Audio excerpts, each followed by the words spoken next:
On one last turn, a door appeared from the darkness.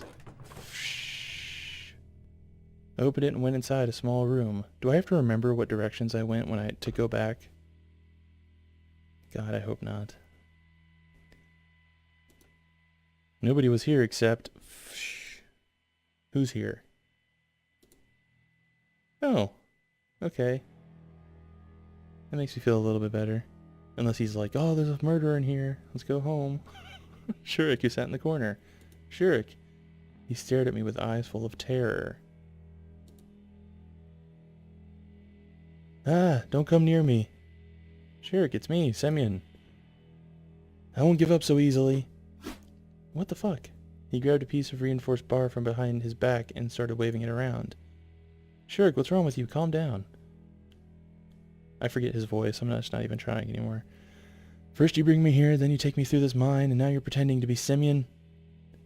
He must have gone completely nuts. Shurik, calm down. Nobody's pretending to be me. I really am me. I tried to talk as calmly as I could, but I was almost feeling more nervous than him. Semyon? He squinted. Is that really you? Yes, now tell me what happened. How did you get here? Shurik recovered his breath and started to talk. I needed some parts for the robot. I heard that there's a bomb shelter in the old camp, and there could be some instruments there. So I got up in the morning and went. He stopped for a minute, trying to deal with his trembling hands. I found suitable parts, but then I read primal fear in his eyes. The voices. They told me to go here. I went down the mine. Then they were telling me to go right, then left, then right, then left, then right, then left. He started to laugh hysterically. But now they won't get me. I'll stay sitting here. They won't find me here. And once again he started to wave his pipe in the air.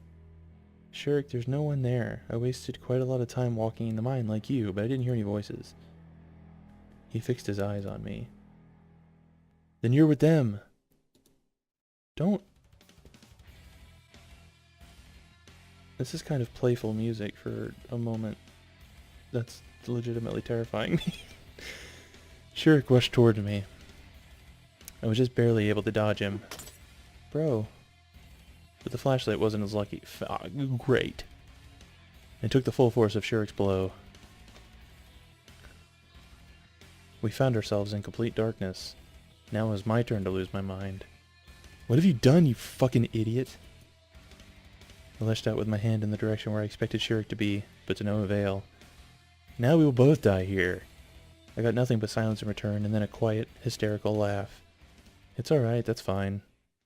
I know where the exit is. Follow me. What? Oh god, are these the voices? Follow you where? I can't see a damn thing. Follow my voice. I had no other choice. Here. Shurik's voice was heard from somewhere further on. How do you know where to go? I walked all over here. Then why didn't you leave? The voices. Quiet, they can hear us. In theory, I could believe that there were some supernatural forces here. In the Soviet camp, they'd just be a daily occurrence. There was no reason to panic yet, though my hands were shaking non-stop. Here! I slowly followed his voice and eventually lost track of time. I could have been rowing for a few minutes or a few hours. Finally, a dim light appeared in the distance. We're here. Okay, we reached the wall. The way towards freedom was blocked with a lattice on the ceiling. I pulled myself up and recognized a square from bits of landscape I could see. Lift me up. Shurik obediently followed my request. I started to hit the grate with my fists so hard that just a few strikes my arms were all covered in blood. Great. But in return, the grating gave way and pushed open. Oh, fucking fantastic. Let me just take a breath for a minute. Oh my god. Let me take a drink of my Mountain Dew. We're safe, everybody. We're okay.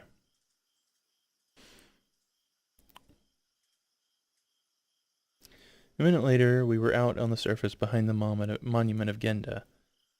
When I saw this grating before, I had no idea that there could be catacombs below it. They will come for you. I fell to the ground, exhausted. Who?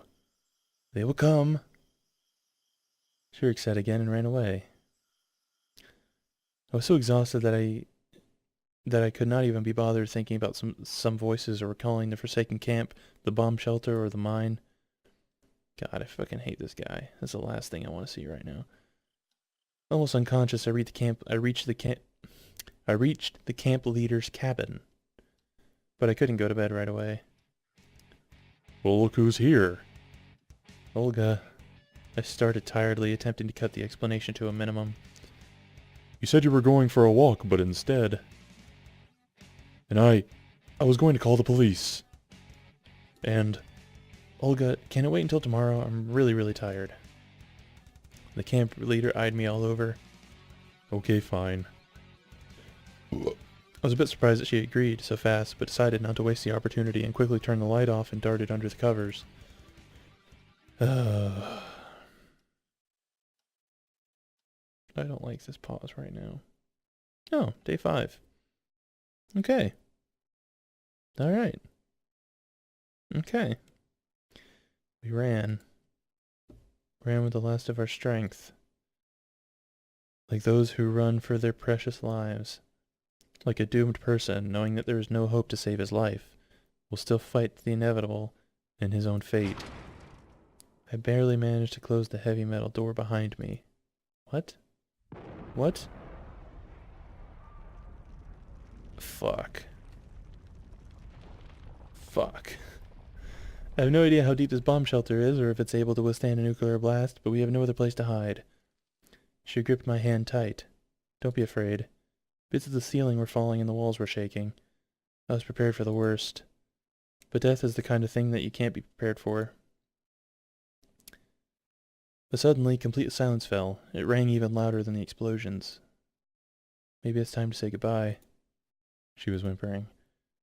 I wanted to comfort her somehow, but I realized there was nothing I could do. Yes. I'm going to use a girl voice because he keeps saying her. You know,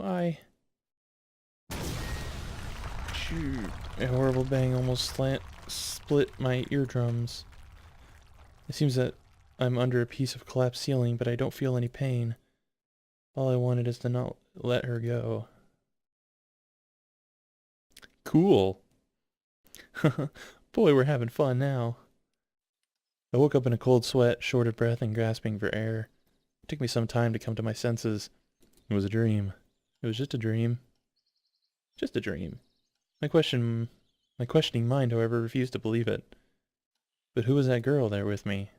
I didn't want to let go of her hand so desperately, so I couldn't recall her at all. The clocks were showing a few minutes past 10. I slowly came to my senses as reality started to stake out its claim on my mind, and my stomach foully growled. All right, war is war, but lunch should be served in due time. Okay, yeah. Well, yeah, sure. Tonal changes, they're hard. I get it. It turned out that Olga wasn't there. She must have decided not to wake me up. Well, thanks go out to the camp leader for this. After yesterday's adventures, I had to have a rest. Last night was remained a blurry memory which I really didn't want to think about. It's not more important to find something to eat and to wash myself. Exactly. Because a pioneer must always be clean and tidy. So I would agree with this principle even if I wasn't a pioneer. As a matter of fact, I'm not. On my way to the washstands, I met Electronic.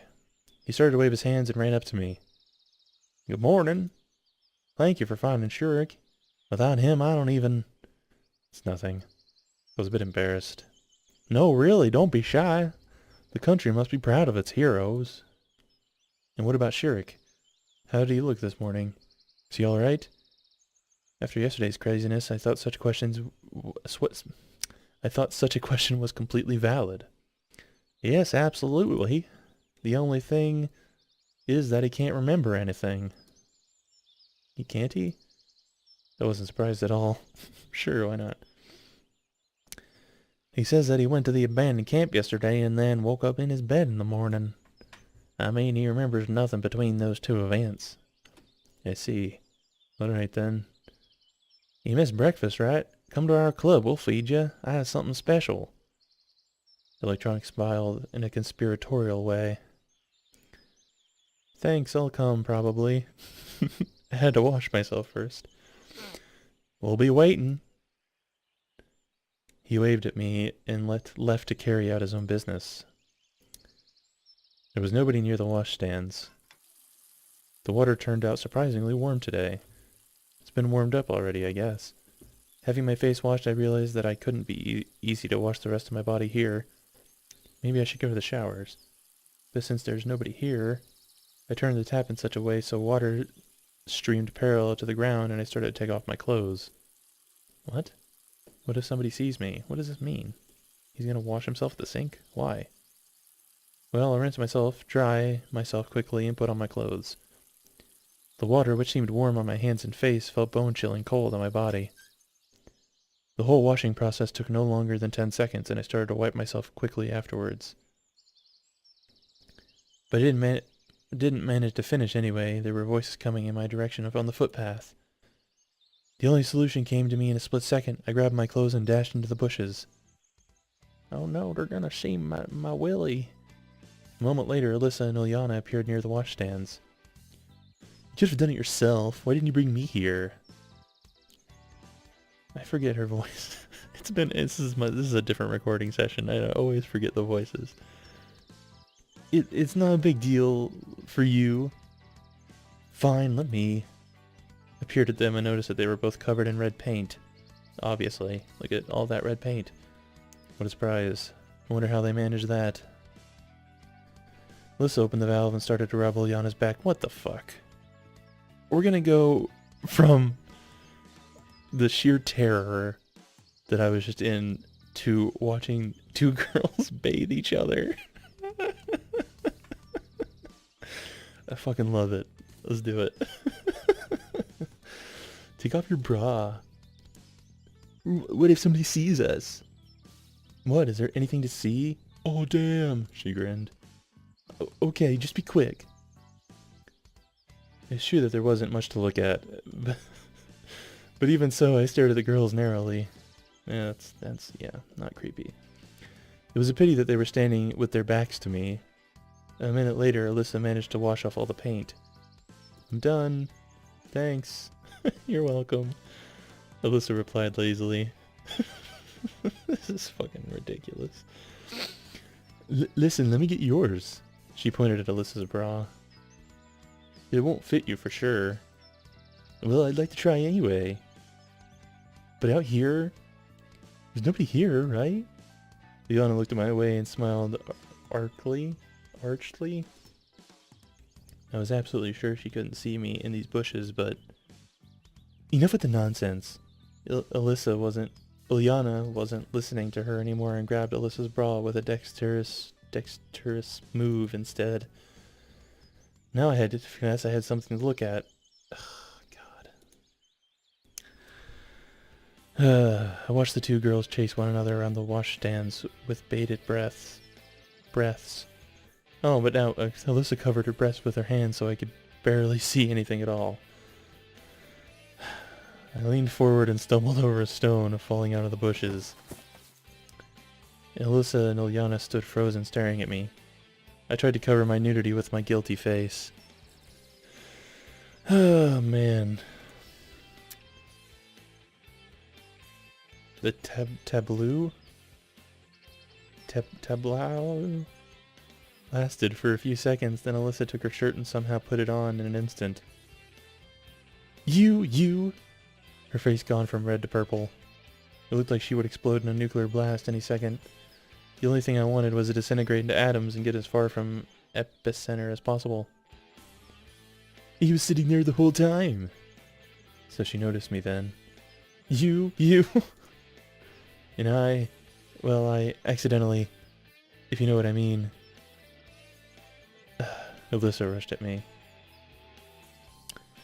Covering my butt with one hand and holding my clothes in the others, I ran into the woods. It seemed the best solution to me at the time, as I showed up naked in the middle of a camp accompanied by 2 screaming girls wasn't a good idea. I ran without looking back, and stopped a few minutes later to catch my breath. What the fuck is this game, man?